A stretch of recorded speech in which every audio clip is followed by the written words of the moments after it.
Hello' good evening everyone সকলোকে ফেচবুকৰ সদস্যসকলক জনালোঁ শুভ সন্ধ্যা। আজি এটা নতুন ভিডিঅ' লৈ আগবাঢ়িছোঁ। কেনে হয় নাজানো বাৰু, আপোনালোকক ক'বলগীয়া নহয়, তথাপিতো মোৰ ফালৰ পৰা কৈছোঁ আৰু যে আমি প্ৰধানকৈ আমি ঘৰখন কেনেকৈ নিয়াৰিকৈ ৰাখিব লাগে, নহয় জানো? যে ঘৰখন নিয়াৰিকৈ ৰাখিবলৈ হ'লে কেনেকৈ, যে আমি সৰুৰ পৰা মা দেউতাই যিখিনি আমাক শিকাই থৈ গৈছে সেই কথাখিনি যদি পৰামৰ্শ মতে আমি যদি চলি যাওঁ, তেনেহ'লে কোনো ঘৰখন কোনো ধৰণকে বেয়ালৈ আগবাঢ়ি নাযায়, যে ভাল হিচাপে আগবাঢ়ি আহিব। আৰু মা দেউতাই মোক যেনেধৰণে হ'ব পাৰোঁ, আমি দুখীয়া হ'লেও মা দেউতাই যিমানখিনি ধুনীয়াকৈ শিকাই থৈ গ'ল, কাৰো ওচৰত হাত নপতাকৈ বা কাৰো ওচৰত বেয়াকৈ ক'ব নালাগে, কাজিয়া কৰিব নালাগে, কাকো হিংসা চকুৰে চাব নালাগে।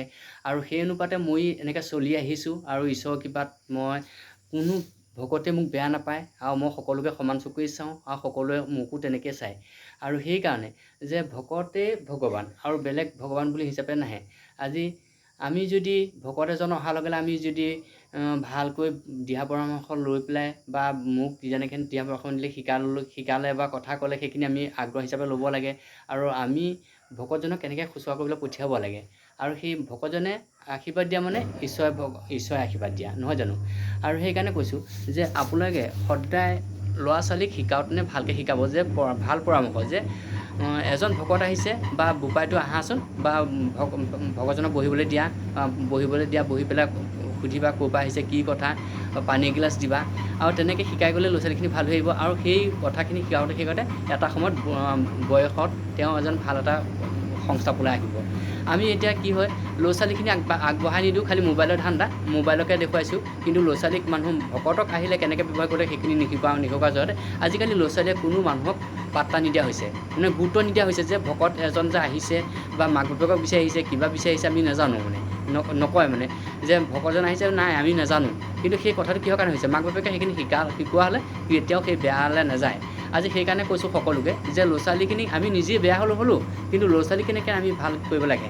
যে ল'ৰা ছোৱালীখিনি আমি সৰুৰ পৰা এতিয়াৰ পৰা মোবাইলৰ ধান্দাত নকৰি যে ভকত কেনেকৈ আহিলে কেনেকৈ ব্যৱহাৰ কৰিব লাগে, কেনেকৈ শুশ্ৰূষা কৰিব লাগে, আৰু মাক বাপেকৰ কথা মতেহে ল'ৰা ছোৱালীখিনি ভাল হৈ আহিব। মাক বাপেকে যদি নিশিকায় ল'ৰা ছোৱালী ক'ত ভাল হৈ আহিব। আৰু সেই কথাখিনিৰ কাৰণে আজি ভকতে চিনি নোপোৱা হৈছে, মানুহক কথা ক'বলৈ চিনি নোপোৱা হৈছে, মানুহক হিংসা চকুৰে চাবলগীয়া হৈছে। কি কাৰণে, যে সেই সৰুৰ পৰা সেইখিনি আশ্ৰয় নাপালে বা সেইখিনি কথা নিশিকালে।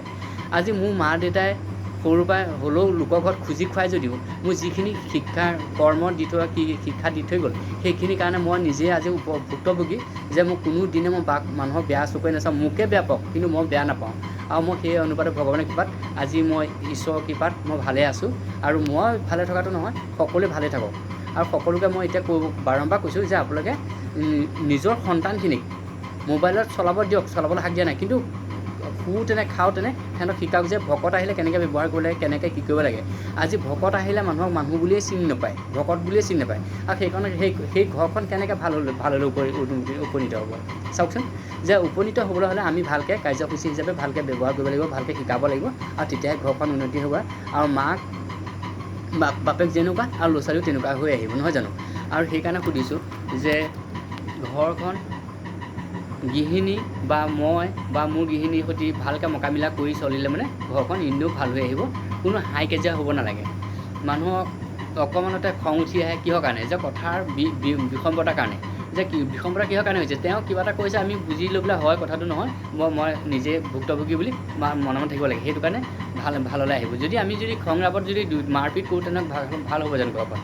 আৰু সেইকাৰণে আপোনালোকক কৈছোঁ, সদায় ভাল হিচাপে কৰিবলৈ হ'লে আজিৰ পৰা মই কৈছোঁ যে মই নাজানো, আপোনালোকক ক'বলগীয়া মই বহুত জ্ঞান আছে, মোৰ জ্ঞান নাই। তথাপিতো মই কৈছোঁ যে আজি আমাৰ জীৱনটো যি হ'ল যে ল'ৰা ছোৱালীখিনিক কেনেকৈ আমি পৰামৰ্শ দি পেলাই আমি ভাল এজন ভকত হ'বৰ কাৰণে, ভাল এজন ঈশ্বৰ হ'বৰ কাৰণে আমি কেনেকৈ আগবাঢ়ি নিওঁ, সেইটোৱে চাওক। আৰু মই নাজানো ক'বলৈ, কিন্তু মোৰ মুখৰ পৰা কি ওলাই মই নাজানো, বা কি কৈছোঁ আপোনালোকে তাত মনোনীত হ'বও পাৰে নহ'বও পাৰে। মোৰ জ্ঞান দিব পৰা মোৰ ক্ষমতা নাই। তথাপিতো মোৰ মনৰ পৰাহে সেইখিনি মই দেখিছোঁ কাৰণে মই সেই কথাখিনি কৈছোঁ। যে আজি আপোনালোকে সকলোৱে চাওক যে ল'ৰা ছোৱালীখিনিয়ে আজি আপোনাৰ নিজৰ পিতৃয়ে বা নিজৰ পুত্ৰই পিতৃক চিনি নোপোৱা হৈছে। কিহৰ কাৰণে, যে আমি ভালকৈ সিহঁতক শিকোৱা নাছিলোঁ। শিকোৱা নোহোৱাৰ কাৰণেতো তেওঁলোকে আজি এইখিনি ব্যৱহাৰ কৰিবলৈ পাইছে মাক বাপেকক বা নিজৰ বন্ধু বান্ধৱী বা গাঁৱৰ ওচৰ চুবুৰীয়া মানুহক, নহয় জানো? সেইকাৰণে এতিয়াৰ পৰা শিক্ষকক যে ল'ৰা ছোৱালীক সৰুৰ পৰাই সিহঁতক জ্ঞান দিয়ক, জ্ঞান দি অহাৰ লগে লগে সিহঁতে এটা ভাল এজন ভকত হ'ব বা ভাল এজন ঈশ্বৰ পদত আগবাঢ়ি যাব। ইয়াকে কৈ আপোনালোকৰ ওচৰত মই ক্ষমা ভিক্ষা কৰিছোঁ। বহুতখিনি অপৰাধ হ'ব পাৰে বা কিছুমানে মোক খং কৰিব পাৰে, সেইকাৰণে আপোনালোকক ক্ষমা কৈছোঁ যে আপোনালোকে মোক ক্ষমা কৰি দিব হা। মই নাজানো কথা ক'বলৈ, কিন্তু মোৰ ফালৰ পৰাহে কৈছোঁ। ধন্যবাদ, থেংক ইউ।